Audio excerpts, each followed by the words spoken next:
Ya es tiempo de Futuro Perfecto con Silvia Fernández Barrio. Tuve que dejar de mirar atrás, tuve que cambiar muchas veces más. Futuro Perfecto. Una propuesta para conjugarlo juntos y de manera positiva.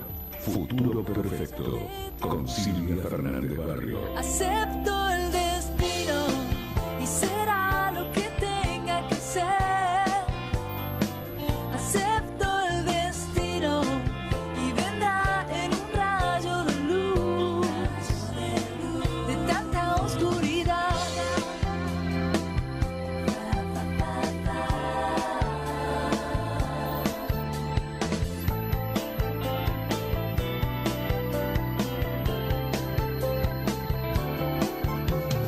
Vuelo en los sueños sin dificultad. Vuelvo a empezar si lo hice mal. En el futuro será perfecto. Habré forjado así la rueda del amor. Habré encontrado mi sino. Acepto el destino y será lo que Hola, hola, muy buenos días, muy buen miércoles. Me encanta cómo le pega el pronóstico del tiempo. Se suponía que hoy iba a haber un poco de sol, está llovinando. Es viejo este tema del tiempo. Bueno, hay una noticia que me encantó y es que aunque fue un amistoso, ayer el taladro Banfield le ganó a Boca. Así que a todos mis amigos boquenses, que voy los domingos, porque en la familia está la platea, les digo que estoy muy contenta. Y después lo tengo aquí al doctor Mariano Gendra Gijena, que ya nos dice, es nuestra segunda vez, ¿no es cierto, Mariano? Tercera, Tercera, muy Tercera, bien. sí. Es especialista en Derecho de Transporte, Puertos, Navegación Marítima y Fluvial, cuestiones de Derecho Internacional y es un referente del movimiento de consumidores, preside una asociación de consumidores y es el titular de la Comisión de Usuarios del ENRE, que es el ente nacional regulador de la electricidad. Así es. A buen puerto hemos venido a caer. Hoy leí el diario y decía, "Ay, ¿será posible que esta Argentina nos tenga tan preocupadas siempre, que si las paso, que si las no paso?" Pero a mí en realidad me preocupa mucho más la economía y un poco los argentinos también. Y un pedacito de mi preocupación y se lo dejo a Venezuela, que me preocupa mucho. En realidad está pasando lo que creí que iba a pasar. Bueno, vamos a meternos en el tema económico. Te cuento en algo súper personal. El otro día recibo la cuenta, mi historia eléctrica te voy a contar. Yo me bajé el subsidio hace muchos años, allá por ¿cuándo se fue la primera? El 2011, 12, 13, 12, por ahí, ¿no? 12. Entonces de pronto de pagar 67 pesos, creo una cosa así, paso 600 pesos. Imagínate, en ese momento era una cantidad de plata exorbitante y dije, te quisiste hacer la patriota y mira cómo te fue. Entonces cambié todas las lamparitas, puse las lamparitas de bajo consumo, después me pasé a las de LEDs y en realidad tengo una cuenta de 300 pesos siempre desde hace mucho tiempo. Y siempre tengo el mismo consumo, vivimos la misma cantidad de gente en casa. El otro día, antes de ayer recibí la cuenta 492. ¿Qué pasó acá? Todavía no llegué a revisarla. Sé que me apareció que hay mucho más consumo, cosa que no es así. Entonces decís, ¿qué pasa? Y de pronto empiezo a escuchar estas semanas que la gente, por ejemplo, recibió un tarifazo de verdad en el gas, un tarifazo en la luz. Entonces, ¿qué es lo que pasa? ¿Cómo nos protegemos contra ese tipo de medidas? Todos estamos de acuerdo que hay que aumentar, todos estamos de acuerdo que tiene que mejorar, que estamos en emergencia eléctrica, en energética te diría yo más bien, pero ¿cómo se hace para que esto no sea un shock tan tremendo en la economía de la gente? Bueno, primero, o de las empresas, de las pymes. Buen día y muchas gracias por haber reincidido en la invitación. Hay cosas que es bueno reincidir. Muy amable, te agradezco mucho. Bueno, a ver, el tema del el ajuste feroz que venimos con las tarifas, por supuesto ya lo venimos desde hace ya casi 2 años. en forma continuada, no solamente se da en las tarifas, pero si bien las tarifas es el gran, incide enormemente en nuestra economía personal, ¿no? Hay que tener varias cosas en cuenta. Uno es, el Estado ha ido reduciendo los subsidios que Exacto. venía pagando en forma generalizada. Lo cual me parece muy bien. Hay Sí, un sí. tema muy difícil en el país que tiene que ver con el déficit que Justamente que se ha tenemos, declarado, ¿no? en febrero del 2016 se declaró una emergencia energética Ujú. que estaría finalizando a fines de este año, en los términos formales, por supuesto.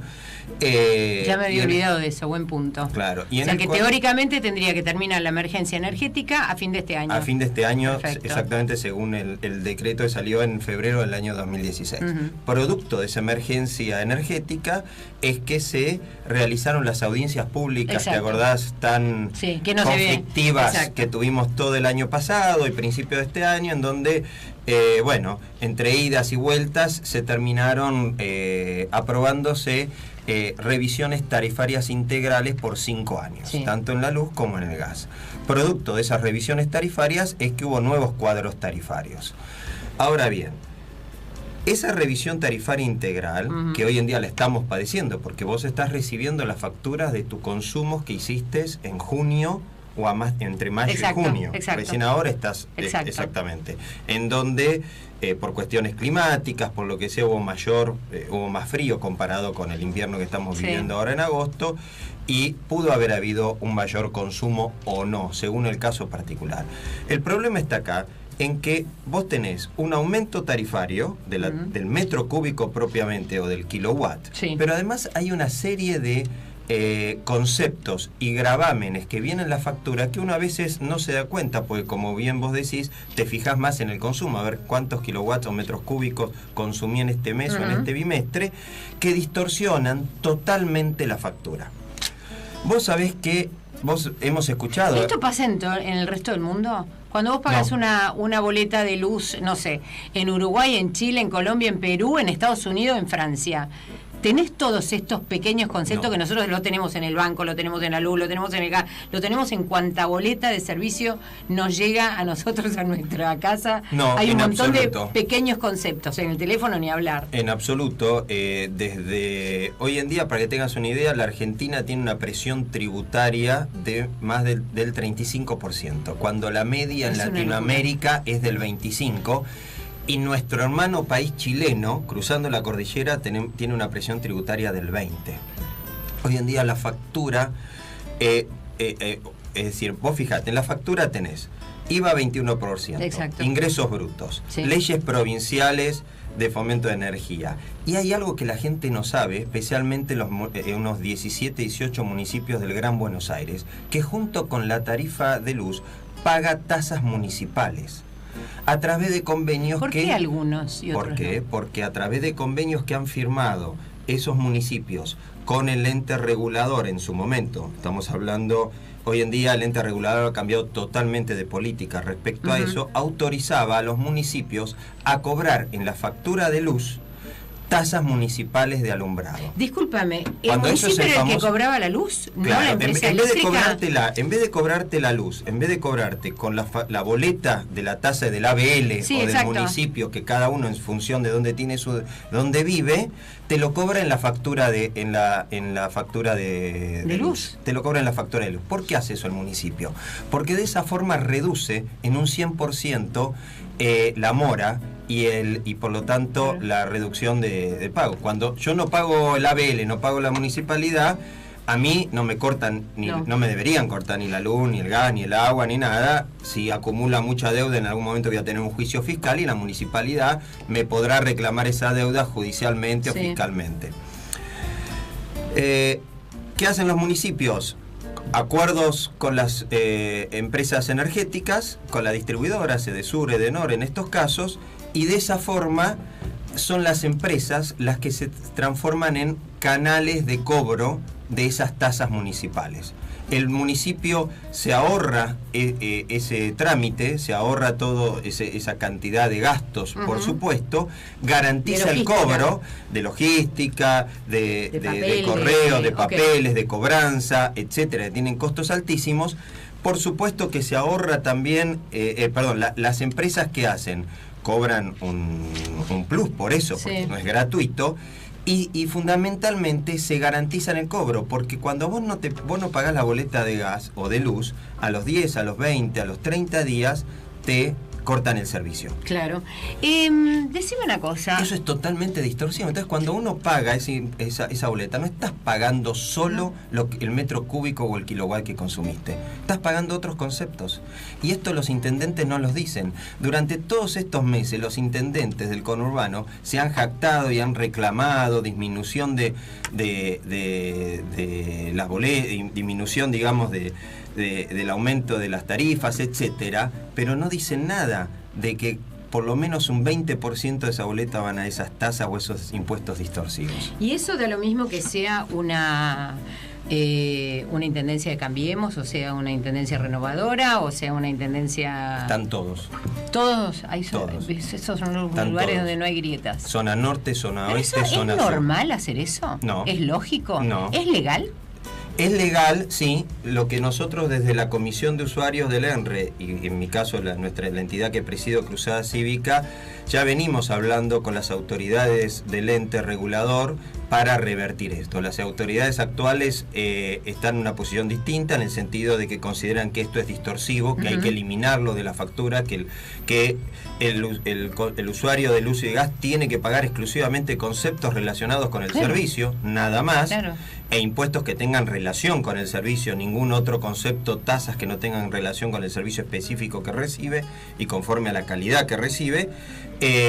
Y estamos viendo la forma de revertir esto y dar de baja esos convenios. Lo que pasa es que hay una cuestión política, porque los intendentes, de la boca para afuera, reclaman reducción de tarifa, y cuando le decís, bueno, reduzcamos la tarifa, la tasa municipal, cobrala vía municipio, como corresponde, o sea, a través de una boleta distinta, y ahí te rechazan, digamos, hay una oposición muy fuerte y una resistencia a eso, porque saben además que van a volver a un nivel de morosidad, porque la gente, ¿qué pagas? Primero pagas la luz, el gas, la comida, la vestimenta, tal cual, etcétera, y después, como mucho, si tenés plata, podrás pagar el impuesto, el ABL o lo que sea, es decir, es lógico. Mariano, voy a poner ahora un pelín de música, pero ¿sabes lo que quiero que hablemos cuando volvamos? ¿Cómo es el sistema eléctrico en nuestro país? Perfecto. ¿Sí? Hasta donde yo sé, tenemos dos empresas, Edenor y Edesur, pero después hay un montón de pequeños satélites, ¿no? ¿Cómo no? Bueno, ahora lo hablamos. Música maestra, Julita Sánchez. Si no creyera en mi sonido, si no creyera en mi silencio, qué cosa fuera, Futuro qué perfecto. cosa fuera la masa sin cantar, un amasijo hecho de cuerdas y tendones, un revoltijo de carnes con madera, un instrumento sin mejores pretensiones, de lucecitas montadas para escena. Qué cosa fuera, corazón, qué cosa fuera, qué cosa fuera la masa sin cantar, un testaferro del traidor de los aplausos, un servidor despasado en copa nueva, un eternizador de dioses del ocaso, júbilo hervido con trapo y lentejuela. Qué cosa fuera, corazón, qué cosa fuera, qué cosa fuera la masa sin candela.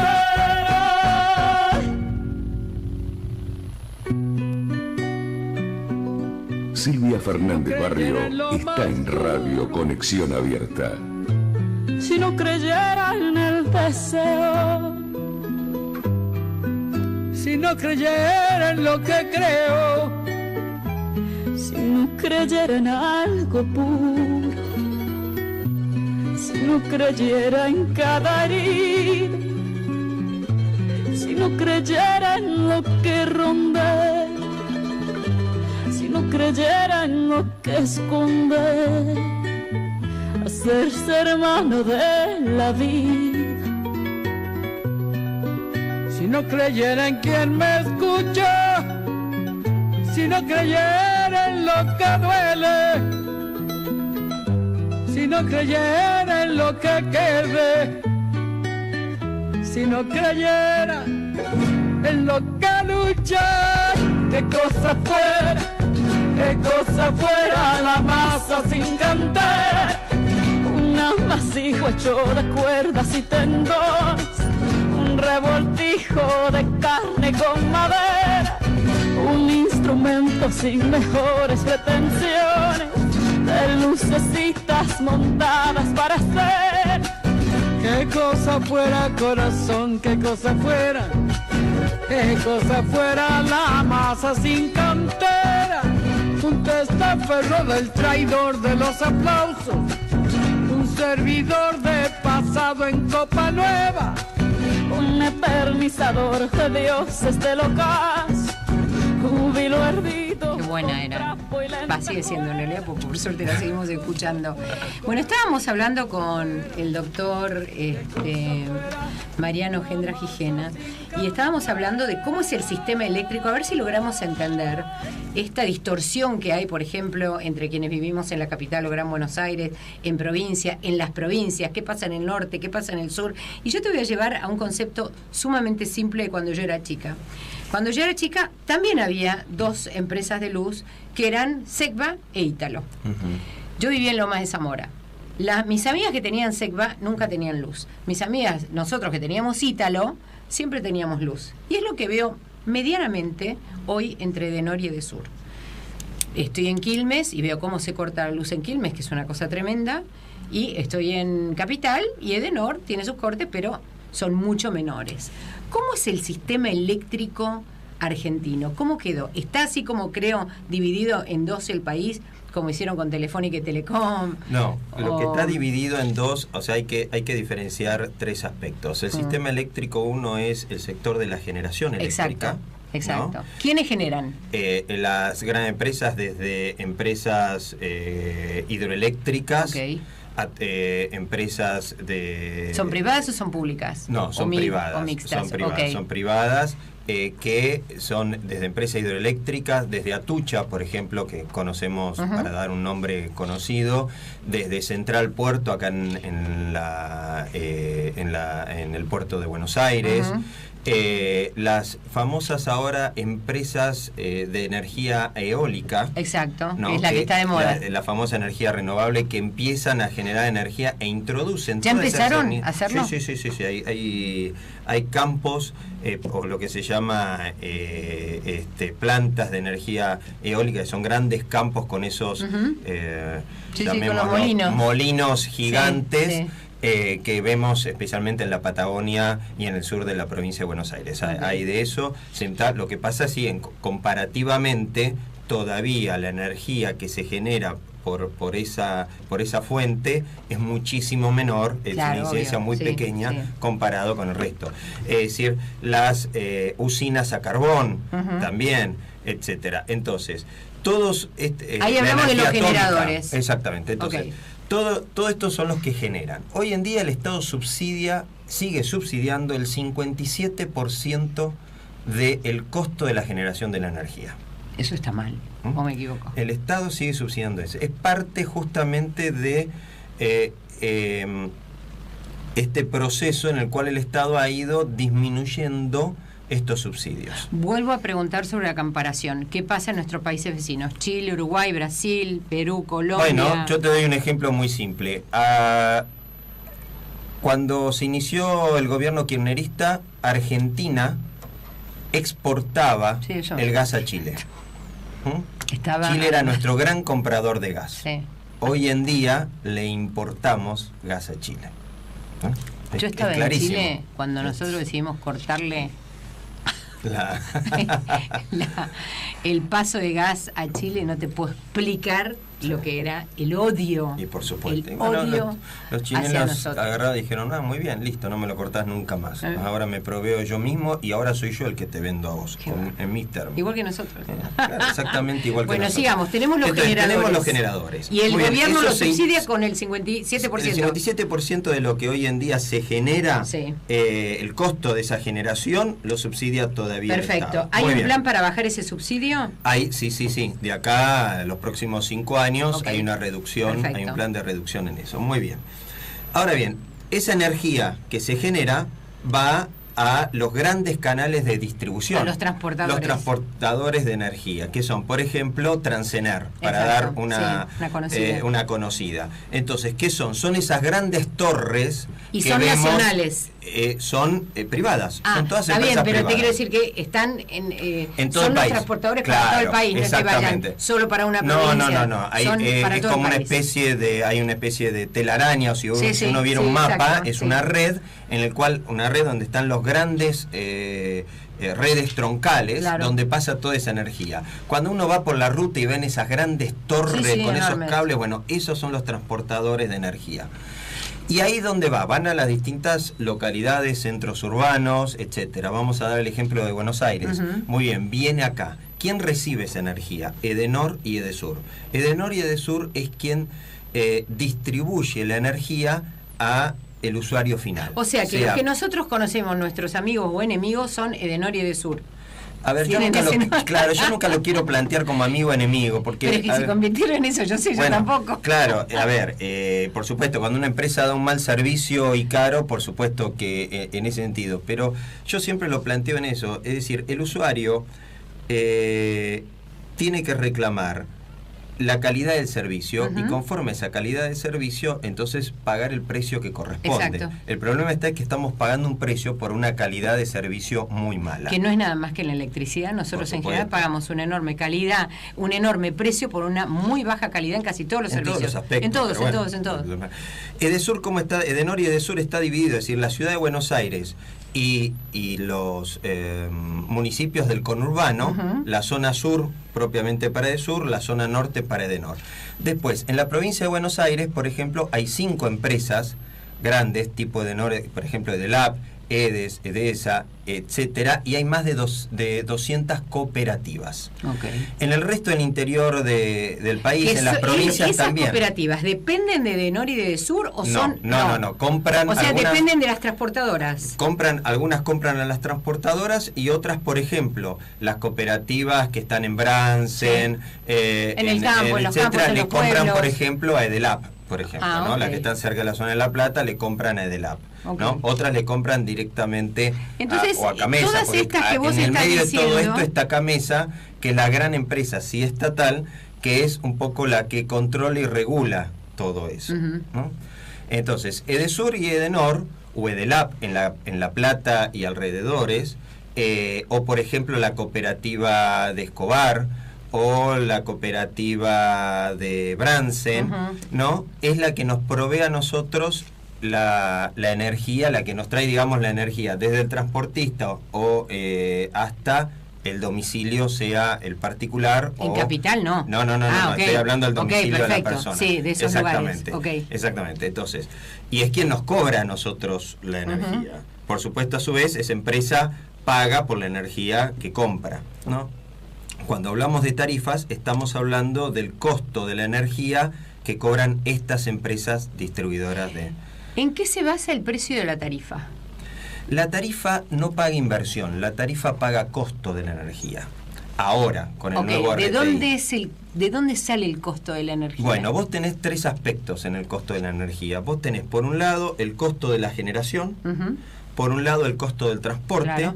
y por el tercer lado, lo que decíamos acá de la distribución. Y dentro de esa distribución tenemos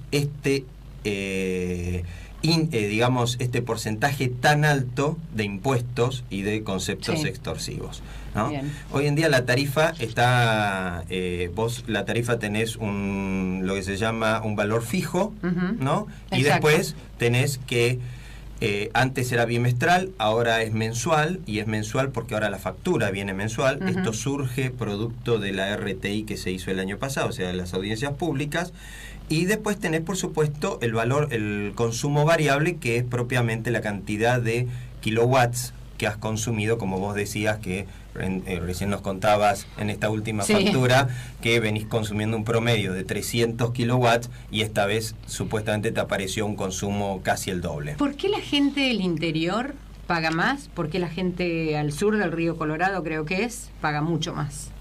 El gas, la electricidad. Porque el gobierno anterior, el gobierno kirchnerista, por una cuestión electoral, porque la densidad demográfica está en la capital y en el conurbano, decidió subsidiarnos a los porteños a costa de todo el resto del país. O sea, un que concepto fue un tema muy federal. Absolutamente demagógico. Sí, un concepto muy federal, sin lugar a duda, ¿no? Obviamente, ese retraso, ¿por qué? Porque el ENRE, el Ente Nacional Regulador de Energía, controla a Edesur y Edenor. Claro. Pero estas cooperativas provinciales o las empresas provinciales son controladas por los entes reguladores provinciales, es decir, son las provincias las que establecen su propio cuadro tarifario. Por ejemplo, Edelap en La Plata no lo define el ENRE, sino lo define la Dirección Provincial de Energía en la provincia de Buenos Aires, y lo que es el equivalente al ENRE, que es el OSEBA. ¿Eso es complicado o me está pareciendo a mí como que es muy complicado? No es complicado. ¿No? Cada provincia maneja su cuadro tarifario y define, digamos, los... O sea que en definitiva, lo que pague cada provincia no tiene que ver con el gobierno nacional, sino que tiene que ver absolutamente con el gobierno provincial. Tiene que ver con el gobierno provincial, exactamente. El usuario de Mar del Plata no tiene ninguna relación respecto al costo tarifario de Edenor Edesur. Edenor Edesur es para Capital y el Gran Buenos Aires. Así es. Exactamente. ¿Cómo nos comportamos como consumidores? En materia energética, muy mal. Seguimos todavía. Mal en varias cosas. Seguimos todavía. El consumidor argentino es un consumidor que siempre ve una sola cara de la moneda en general, que es derechos y cero obligaciones. Cero obligaciones. Sí. Es parte de todo un proceso cultural y de educación de lo que somos consumidores. Es decir, la calidad de consumidores es una calidad que nos es propia a todos. No importa las ideas políticas que tengamos, no importa el poder adquisitivo, no importa el sexo, no importa la religión que tengamos, no importa nada. Todos somos absolutamente consumidores. No hay una sola persona que una vez por día no consuma algo. Exacto. O use algo. No importa qué. Aún el último, la persona más paupérrima. Totalmente. Y yo cuando voy al almacén o al supermercado a mí no me pregunta la empresa eléctrica qué idea política tengo o cuál es mi visión del mundo. En absoluto. Ni a mí ni a nadie, por supuesto. Entonces, esa condición que nos es común a todos y es tan evidente, sin embargo... Yo no sé que si es tan evidente, es tan normal que es como que la gente no la registra. Sí, es evidente, pero no está... no lo tenemos internalizado. No hemos tomado conciencia de eso. Entonces todavía nos cuesta mucho educarnos como consumidores. Eso es algo que las entidades de defensa del consumidor es nuestro gran desafío desde el principio, y es, digamos, el 50% de nuestra actividad, que es permanentemente hacer tareas de capacitación, de educación general en todo sentido, desde nuestra calidad de consumidor hasta cuestiones específicas. Y en el tema de la energía eléctrica, yo vengo sosteniendo hace mucho tiempo este concepto. Uso responsable y solidario. Todos hemos oído hablar del uso responsable de la energía, es decir, lógicamente hay recursos naturales que no se pueden volver a recuperar, etcétera. Pero también solidario. ¿Por qué? Porque la energía que yo derrocho y dejo en mi casa prendida todo el día la luz, o el televisor, o el agua, lo que sea, es energía que vos no tenés. Exacto. La energía que vos derrochás es energía que me quitas a mí. Pero fíjate que yo salgo todas las mañanas a caminar, ¿no? Entonces veo a los porteros encargados, como más les guste decirles. Me vuelvo loco con eso. Manguerita en mano. Me vuelvo loco. Manguerita en mano. Cero barrido, como se hacía antes, que era balde, barro y saco. Hoy es... Y todo lo saco en vez de... No con el escobillón o con la escoba, sino que lo hago con la manguera. Sí, no. Y vos lo ves, por ejemplo, charla con el vecino al lado, con el portero al lado, el encargado al lado, y la manguera sigue tirando agua. Ahora, eso también nos habla de una total y absoluta falta de responsabilidad por parte del Estado, que también tiene que ser un cuidador de las acciones que tenemos nosotros. Me acuerdo hace muchos años un suizo me dijo, ¿vos te crees que los suizos somos limpios porque somos limpios? No, no es así. Somos limpios porque si no nos cobran un montón de plata si somos sucios. Que no tenía que ver tanto con la conciencia, sino con cómo les costaba al bolsillo la basura. Totalmente. El Estado educa de dos formas. Por un lado, con el ejemplo, es decir, a través de sus funcionarios, desde el máximo, desde el presidente hasta el último de los funcionarios, y en segundo lugar, a través de políticas públicas de educación en estos temas. Pero también nosotros nos tenemos que educar entre nosotros. Vos decís lo mismo, vos vas a Suiza. En Suiza vos tirás un papel en la calle y todos te miran. Es más, no solamente te miran, te interpelan y te dicen, señor, levante el papel que usted tiene. Pero además cualquier argentino que va afuera no hace nada de lo que hace acá. Totalmente. Vos acá ves a alguien tirar algo, ves al portero que está haciendo eso, o el portero o cualquier otra persona, pues no solamente a veces los porteros. Tenés al hombre que está lavando el auto el fin de semana y mientras le pone jabón al auto está la manguera ahí derrochando agua. Tenés derrochando gas, derrochando electricidad permanentemente. Entonces, es una cuestión de educación propia de como sociedad. Entonces, tenemos que entender que el respeto al otro, que el considerar al otro, también pasa por esto. Yo cuando ahorro energía, tengo que no solamente una cuestión de medio ambiente, porque hoy en día está tan en boga y está muy bien que tengamos conciencia medioambiental, pero también una cuestión de solidaridad hacia el otro, porque en nuestra Argentina todavía hay una tercera parte de nuestra población que no tiene electricidad y una cuarta parte, agua potable, un poco más todavía no tiene gas. Exacto. Y una cuarta no tiene cloaca, no tiene agua potable, corriente. No tiene agua corriente. Entonces yo tengo que solidarizarme porque después vienen los famosos picos de consumo. Cuando hay picos de consumo, vos bien lo dijiste, le cortamos el chorro a Chile, en el caso del gas, o a la industria, le cortamos la electricidad para favorecer, por supuesto, al consumidor final. Especialmente en épocas invernales, donde hay o de mucho calor, donde obviamente por una cuestión climática. Bueno, ese derroche de energía, lógicamente, cuando yo derrocho energía, ahí vemos la consecuencia directamente. Es decir, hay que plantear un montón de cuestiones, hay que hacer un planteo integral de todo el sistema. Ahora, fíjate vos lo que vos decís en esto que creo que tiene que ver con una responsabilidad que tiene el gobierno en hacer campaña y en educarnos y en hacernos cambiar porque los hábitos no se cambian de un día para el otro, se sabe que llevan muchísimo tiempo. Y esfuerzo, pero yo no veo que ni las organizaciones de la sociedad civil ni el gobierno hagan las campañas que tendrían que hacer sobre este tema. Y bueno, porque cuando vos buscas en el presupuesto el dinero para realizar este tipo de campañas cualquiera, de difusión masiva, campañas más centralizadas o lo que sea, es muy poco los recursos que el Estado dispone para Está bien, esto. pero entonces yo dirijo una asociación civil que no tiene nada que ver, que es la Asociación para Enfermos de Psoriasis, y vivo haciendo campaña y educando a la gente, y voy y busco fondos para hacerlo. Sí, las entidades de defensa del consumidor hacemos exactamente lo mismo. Claro, pero me parece es obligación como que de nuestro lado. Falta... Es obligación de nuestro lado hacer eso. Falta muchísimo. El tema, hay cuestiones de concientizar a la persona, de modificar esos hábitos de conducta. Vos mismo dijiste, lleva mucho tiempo y tienen que ser políticas públicas, que pueden surgir en un gobierno, pero tienen que continuar en el gobierno siguiente, más allá de cuál sea el color político de ese gobierno. Tienen que ser políticas públicas que inclusive estén establecidas ya en los marcos regulatorios, ¿no? Son las empresas las que a su vez deben comprometerse con el Estado y con las organizaciones de la sociedad civil, como las entidades de defensa del consumidor u otras organizaciones, el de realizar en conjunto este tipo de campaña. Y tienen que ser permanentes.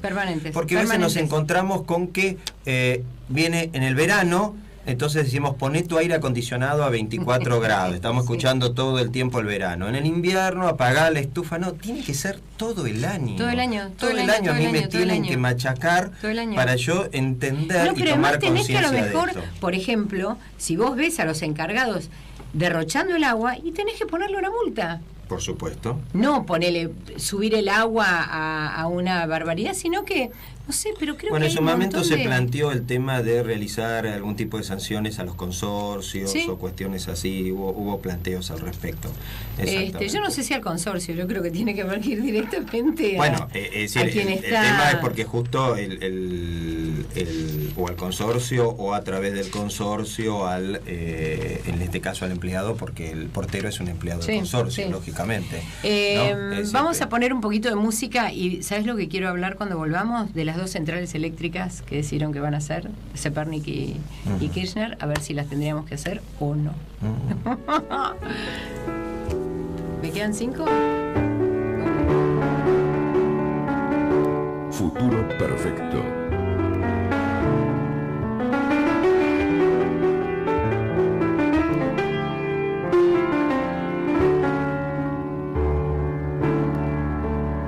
Lo que la vida se olvidó de repartir está en tus manos.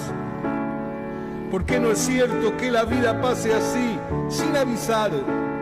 Después el árbol se cayó y nunca se quebró.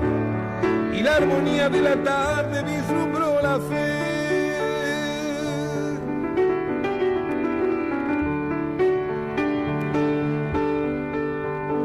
En la rutina del dolor seguramente anda la vida, para que uno pueda explicar lo que imagina, enajenado sin saber, casi embrujado sin querer, el alma se despliega por ahí, está en tus manos, tan simple así, solo en tus manos está el camino para empezar a vivir.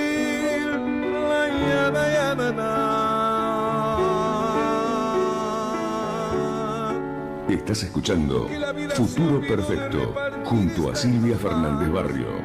Porque no es cierto que la vida pase así. Seguimos hablando con el doctor Mariano Gendra Gijena y vamos a hablar de los dos grandes proyectos que tenemos en Argentina, que tienen que ver con las 2 centrales, la de la Kirchner y la Zepernik, que se van a hacer exactamente ¿dónde? ¿Te acordás? ¿Dónde bueno, no importa, en la Patagonia. Sí, en Santa Cruz, pero no. En Santa Cruz, pero no me bien acuerdo exactamente dónde. Entonces yo decía, yo estoy en contra de hacer esas 2 centrales eléctricas. Creo que ya no se están haciendo en el mundo demasiados y creo que han habido no pocos problemas con el tema de las grandes represas y sobre todo por el impacto ambiental que tienen. A mí me hablas de esas 2 represas y me vienen 2 temas a la cabeza. Uno es, por supuesto, el tema de la tecnología. Hablábamos recién de que este gobierno y como política pública se está apostando muy fuerte al tema de las energías renovables. Exacto. ¿No? Hay una ley que incentiva al sector, a las inversiones tanto extranjeras como nacionales en este tipo de generación de energía eólica, etcétera, solar, etcétera. Entonces yo creo que el Estado debería profundizar su política pública en ese sentido, es decir, en vez de construir represas que hoy en día, hay, como bien vos dijiste, hay tecnologías que han superado este tipo de cuestiones, yo iría más por el lado de enfocarme más a ampliar la generación de energía renovable. Más limpia, ¿no? Es decir, tenemos que cambiar nuestra matriz energética. Exacto. Es decir, salir del petróleo y del carbón y empezar a entrar en lo que es, por supuesto, todo lo que es lo eólico y lo solar. Sí. Y lo otro que me viene a la cabeza es inevitablemente el tema de corrupción. Ni hablar. El tema de corrupción, es decir, yo quiero saber qué se ha hecho con todo ese dinero que se ha invertido en estas, supuestamente en estos llamados a licitación, en estos proyectos, etcétera. Vos sabés que en los años del gobierno del kirchnerismo, en materia energética, se han gastado más de 120 mil millones de dólares en subsidios. todavía no sabemos a dónde ha ido a parar. 120.000 millones de dólares. No sabemos a qué ha ido a parar. Sabemos que en materia de transporte, gran parte fue la corrupción. Lo vivimos en 11. ¿Cómo? No lo vivimos. Lo padecimos, lo sentimos, y toda la sociedad tiene 52 muertos en 11, en la tragedia de 11. 52 hermanos nuestros que han muerto en 11. Vemos ahora los juicios a Devido, Jaime, López, bueno, una innumerable cantidad de pruebas de que ha ido la corrupción. En materia energética no sabemos a dónde ha ido ese dinero. Yo no digo que todo ese dinero haya ido a materia económica, pero estoy seguro. Simplemente el sentido común me dice que lo que ocurrió en materia de transporte, lo que ocurrió en materia social, y que estando dentro del mismo ministerio, ¿cómo no va a ir en cuestión de corrupción? Entonces, Mariano, vos me hablas de esas dos represas y me surge esos temas. Uno, ¿por qué no ponemos mayor hincapié en justamente las energías renovables, en tecnologías hoy en día mucho más mejores, más amigables con el medio ambiente, y a los fines de cambiar nuestra matriz energética, de modificar nuestra matriz energética? Y el otro tema eso es un gran nicho de corrupción. ¿Qué dirías, porque nos queda muy poquito tiempo, ya para casi cerrar, qué está bien y qué está mal de lo que se ha hecho en este tiempo desde que está este gobierno en materia energética? En materia energética, bueno, muy bien el tema de las energías renovables, muy bien en la sanción de la ley, muy bien este tipo de proyectos, hay que profundizar más, como dije antes.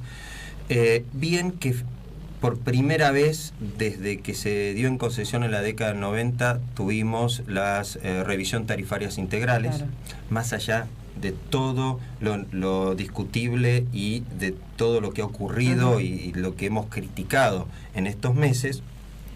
Muy bien el tratar de establecer reglas claras.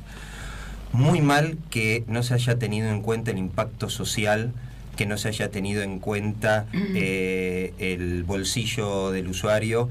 Esto lamentablemente se hizo en forma brutal, muy abrupta. Se pudo haber hecho en forma más escalonada. Se podía. Es decir, lo que había que darle al mercado y al sistema era reglas claras, era establecer de que esto había cambiado 180 grados, de que había que salir de esta situación de quiebra del sector, porque el sector estaba en quiebra, pero establecer reglas claras. Estableciendo reglas claras, las empresas iban a saber, quizás no como hubieran querido de la noche a la mañana revertir su situación económica financiera, pero con reglas claras hubieran visto que había todo un proyecto, un plan en forma paulatina de ir revirtiendo esto. Y el impacto social, que es lo que más provoca, porque este impacto de este tarifazo ha generado una baja del consumo enorme, que lo estamos viendo, porque impacta todo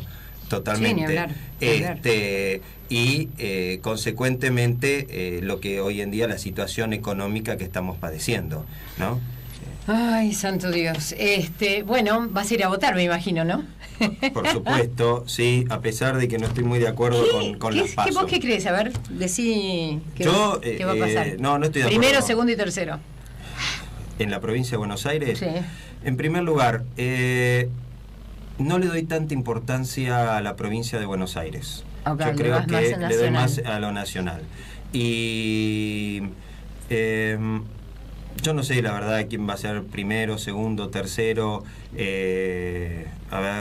Esperemos que la gente trate de votar más hacia el futuro, trate de pensar.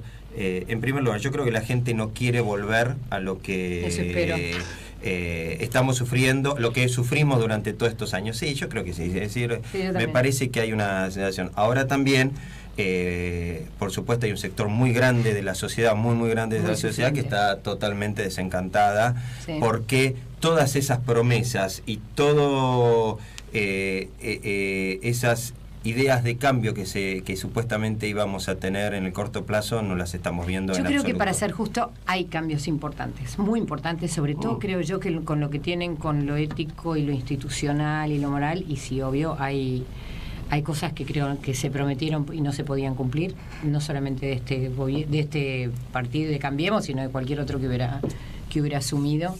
Y creo que, pero sí creo que hay muchas cosas para criticar. Pero bueno, habrá que esperar a ver qué decidimos los argentinos después de esta primera encuesta. Yo ni siquiera no la llamo paso, la llamo esta primera encuesta nacional. Lo que me preocupa, y lo estábamos hablando un poquito antes, lo que me preocupa es el grado de indiferencia por parte de la sociedad. Todavía hay un grado muy alto de indiferencia en estas elecciones que no hemos vivido en otras elecciones anteriores, ¿no? Y también me preocupa, la verdad, la superficialidad de esta campaña. Son eslogans, no hay discusiones políticas. Todo, y esto en general, todos los partidos, hay simplemente eslogans, ¿no? O votame a mí para no votar al otro, el otro es el malvado, entonces yo soy por el ejemplo, bueno. la publicidad de Unidad Ciudadana, y era toda basada en una crítica a Macri, no votes a Macri, no. Bueno, viste, como diciendo, a ver, dame algo tuyo. No me hagas una publicidad, un spot, viste, criticando al otro, no me sirve. La incapacidad de autocrítica es a flor de piel, es gigantesca. Eso me asusta. Eso es muy fuerte. Yo creo que eso es lo que genera un rechazo muy grande de la gente, ¿no? Bueno, muy grande. Gracias, doctor Gendra Gijena. A ver, sí, ¿no? Gendra Gijena está bien. Estaba pensando que era Jeje. Es raro, tener un apellido. Sí, la verdad que es raro, pero bueno, es el que me tocó. Gracias, Mariano, muchas gracias. Gracias. Música, y entramos derechito en psoriasis con el doctor Russo de La Plata. Soy Silvia Fernández Barrio. ¿Sabías que en la Argentina somos más de 800.000 personas con psoriasis? ¿Sabías que nuestra piel cambia cada 3 días, mientras que la de los demás lo hace cada 28? Nuestras lesiones no son contagiosas, pero por su aspecto pueden causar exclusión, estigma, hasta bullying. Si no tenés psoriasis, por favor, no discrimines. Y si tenés psoriasis, podés tratarte. Llámanos, no estás solo. En AEPSO todos somos como vos. Las personas con psoriasis necesitamos accesos, no barreras. Comunicate con AEPSO.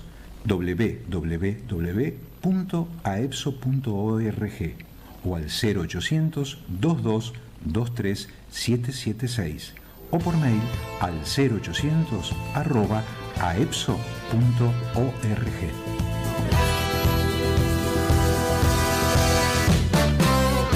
Futuro Perfecto.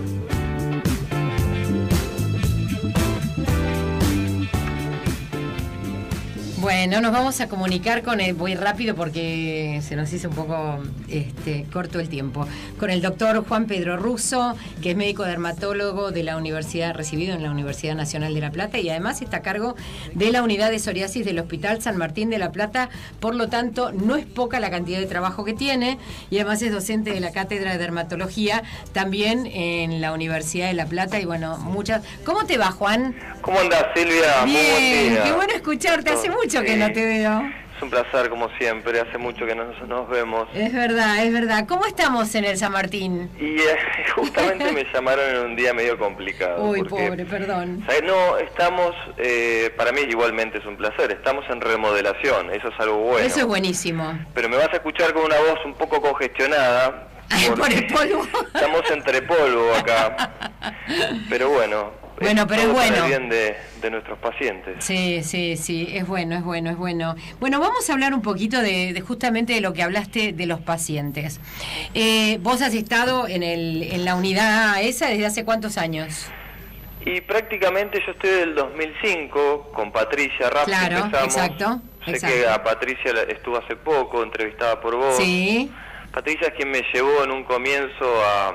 Ella es una persona muy sensibilizada con los pacientes de psoriasis. Totalmente. Y bueno, en mi proceso de aprendizaje, en esos momentos, yo era quien le hacía los pasos y las medidas, le sacaba fotos. Pero bueno, no me imaginaba que iba a avanzar tanto lo que es el tratamiento y el manejo del paciente. Como es tremendo, por eso te preguntaba desde cuándo estabas. ¿Vos te acordás?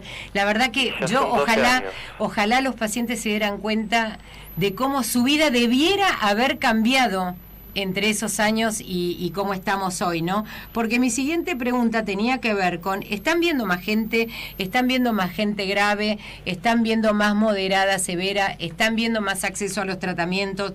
¿Están viendo pacientes subtratados? ¿Qué cambió desde esos años? Bueno, eso es una muy buena pregunta, porque en realidad va variando. Ujú. Como vos sabrás, bueno, vos sabés muy bien que el porcentaje es el 2% de la población, y acá en La Plata, que somos 1 millón de personas, o sea, habitualmente deberíamos ver 20.000 pacientes, Sí. y de esos 20.000, 4.000 serían moderadas a severas. Pero Exacto, teóricamente. estamos viendo un aumento en ¿Están moderadas viendo un severas. aumento en la moderada severa? Sí, yo creo que debe ser también por la parte que está viviendo la población, ¿no? ¿Desde cuándo están viendo el aumento? Porque yo sabés que nos interesaba conocer qué había pasado, por ejemplo, después de la gran inundación de La Plata. Ni hablar. Entonces ver un poquito a ver cómo era esa relación entre lo medioambiental, el impacto que tiene en la vida de la gente y la severidad o no de su psoriasis o la aparición de la enfermedad. Bueno, yo creo que siempre que hubo crisis en la República Argentina hubo brotes de psoriasis y hubo un aumento en psoriasis moderadas severas. Pero el tema de hoy es que hoy la vemos más porque la gente está más informada. Obvio, lógico. Esto que vos hacés a través de la radio o de la televisión, que es una figura pública que ha padecido una enfermedad crónica, hace que la gente hoy conozca un poco más sobre esta enfermedad, que antiguamente no se le da mucha solución. Exacto. Y sí, eso hace que veamos mucho más, que tengamos mucho más consultas y sobre todo que seamos más visibles con respecto a otras especialidades. Lógico, lógico. Al trabajar, al ser un paciente que requiere muchas veces de un manejo multidisciplinario, hace que el paciente venga de otros servicios, como clínica médica. Claro. Antiguamente, no, así como llegaban a dermatología, volvían muchas veces sin una solución concreta. Te voy a hacer una pregunta muy especial. ¿Hay más respeto hacia la sección de dermatología ahora? Bueno, mira, Es brava, yo sé que es una pregunta brava la que te estoy haciendo. No, pero es una pregunta genial, porque la semana pasada, estuve justamente de panelista en unas jornadas de reumatología, donde vino a hablar Enrique Soriano, que es un genio. Sí, él. Y uno de los reumatólogos de atrás me preguntó, ¿ustedes de los dermatólogos no tienen miedo de perder al paciente con psoriasis que se están dedicando tanto a la estética? La verdad que fue una daga. Pero esa es una pregunta de antes. Sí, bueno, pero lo que pasa es que el médico dermatólogo tuvo que aprender a tratar el paciente con psoriasis que tiene otros problemas, y entender también a utilizar medicamentos que muchas veces requieren mayor monitoreo que un tratamiento tópico. Sí, totalmente. Entonces, hay diferencias entre algunos dermatólogos que se dedican exclusivamente a este tipo de enfermedades y otros que no se dedican. La dermatología es muy amplia. Claro. Entonces, antes la psoriasis entraba como una enfermedad cutánea simplemente, y hoy sabemos que es sistémica. Exactamente. Al ser cutánea, al ser una enfermedad sistémica, debemos aprender nosotros los dermatólogos. Algunos siguen con la misma línea y eso hace que el dermatólogo pierda un poco de jerarquía. Pero bueno, es lo que le dije al reumatólogo. Diferenciemos el dermatólogo del peletero muchas veces, Sí, ¿no? sí, tal cual. Con respecto a los números que vos estabas viendo y que dijiste que estaban viendo que aumentaban los casos de psoriasis, ¿me estás hablando de moderada severa o de casos de psoriasis en general? Porque lo que te quería preguntar, si la pesquisa del daño articular también aumentó. Bueno, eso es que aumenta porque también se la busca más. Lógico, obvio. Si nosotros nos ponemos a pensar, la psoriasis habitualmente arranca con compromiso cutáneo. Exacto. De hecho, en un 70%. Pero el problema es que cuando hacemos la derivación tardía los dermatólogos al reumatólogo, ya lo que genera es un daño irreparable, entonces estamos llegando tarde. Lo que planteamos nosotros en la unidad de psoriasis es trabajar en forma conjunta. Claro. Nosotros hacer un screening para detectar el compromiso articular en su forma incipiente. Y muchas veces hay que tener en cuenta que la psoriasis no genera síntomas desde un comienzo. Entonces, los dermatólogos preguntábamos antes si tenía dolor o rigidez en las manos o dolor de columna o lo que sea, y no pedíamos, por ejemplo, imágenes, no hacíamos encuestas, cuestionarios que le sirvan al reumatólogo, o directamente no lo derivamos en forma temprana. ¿Trabajan junto con los reumatólogos? Sí. Ante el mismo paciente se reúnen, están a lo mejor los dos con el mismo paciente o no. Es que eso es lo interesante. Cuando a mí me planteó Adrián Salas, mi compañero de hospital, generar una unidad en conjunto, vimos que se aceleraba muchísimo el proceso de la detección temprana a la artritis psoriásica. Claro. Vos fíjate que si yo tenés una psoriasis en este momento, vos lo has padecido bien, y obviamente el dermatólogo te limpia, lo que decimos nosotros, te saca todas las lesiones, te puede quedar a lo sumo una mancha, pero si vos tenés un compromiso articular, es para toda la vida, porque habitualmente cuando está avanzada la artritis psoriásica, te deja secuelas irreparables. Claro. Y Juan, ¿cómo hacemos con la gente con artritis y el bendito certificado de discapacidad o el acceso a la medicación, sobre todo a la más cara, cuando estás esperando que haya una determinada discapacidad, cuando la podríamos cortar antes? Bueno, en realidad trabajar con un reumatólogo te permite muchísimo conseguir el certificado de discapacidad, sobre todo para el paciente no mutualizado que requiere tratamiento sistémico. Sí. O sea, si una psoriasis es severa o moderada, no va a tratamiento tópico, a lo sumo fototerapia. Exacto.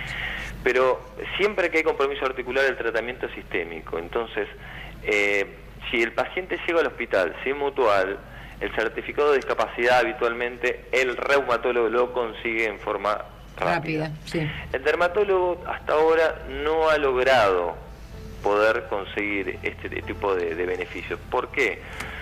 Porque en la piel no lo han considerado a la psoriasis a nivel cutáneo como una enfermedad discapacitante. Bueno, no, fíjate vos que lo dijo la Organización Mundial de la Salud, vamos a tener que... Gracias a ustedes, bueno... Vamos a tener que trabajar en eso, Juan, entonces. Vamos a tener que trabajar un poco mejor en eso. Sí, porque realmente hay que tener en cuenta, y los reumatólogos se deberían también dar cuenta, que cuando ellos tienen un buen resultado en el tratamiento para la artritis, pero no tienen controlada la parte de piel, el paciente con psoriasis tiene una mala calidad de vida, o sea que es discapacitante, es estigmatizante. ¿Y cómo? Me has dado, te digo que tengo unas cuantas ideas que yo te voy a llamar para dártelas. Podemos hacer un proyecto con el San Martín. Pero me encantaría, con todo lo gusto. Estoy pensando. Doctor Juan Pedro Russo, a cargo de la unidad de psoriasis del Hospital San Martín de la Plata, un abrazo muy grande. Otro para vos. Gracias por todo lo que hacen siempre y nos estamos hablando. Un gran saludo a la audiencia, gracias por todo y cuando quieran cuenten conmigo. Un abrazo a todo el equipo, Juan. Chao. Nos vamos, nos tenemos que ir rapidísimo. Que tengan una muy buena semana. Por favor, vayan, voten con la cabeza. No voten con el corazón, voten con la cabeza. Vuelo